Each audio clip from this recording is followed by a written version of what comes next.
At a time when the world is fracturing, there is a premium on those who know how to work with others. The European openness is one of the biggest assets we have. But openness without resilience creates vulnerabilities. So we have to steer this openness. Every time people talk about European competitiveness, they use this word, the gap, like closing the gap. It's almost as though your strategy is about not losing as opposed to winning. Europe has almost everything it needs to become one of the most innovative, productive, and inclusive economies on Earth. What it too often lacks is the momentum required to make political trade-offs. Leaders for European Growth and Competitiveness seeks to change this by providing a platform where public, private, and expert sector leaders can meet regularly to think about structural bottlenecks and look at practical and scalable solutions. There's 10 trillion of savings in Europe. That means that is money which is not invested. You need to invest it, and for that you need to take risk. We do have a tremendous opportunity now by linking the dots and eliminating the barriers that keep our markets fragmented. The investor community is there, the competence is there, and the technology is there, but there needs to be a reasonably stable investment framework in order to unlock the full potential of that. What is at the heart of this whole endeavor, from my perspective, is that we become way less one-dimensional about what decarbonization is all about.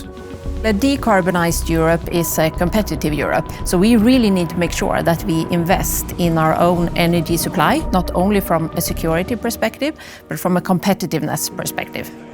Having laws and policies that work in theory is no good. We want them to work in practice. The diagnosis for Europe is clear. Unless we act collectively, we will face a steady decline in prosperity, in incomes, in competitiveness against other regions. So what we need right now is to maintain the political momentum, not only to propose reforms, but to implement them.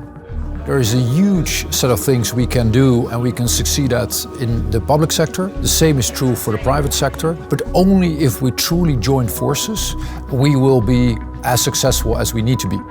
If we can address and reduce or ideally remove those internal frictions and barriers within the single market, it will unleash an enormous amount of economic potential within our union.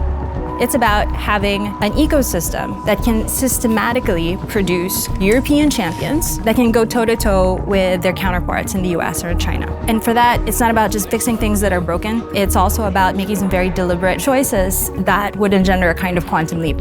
Our partner countries, what they value is our predictability, our stability, and our reliability. We simply walk the talk and we deliver.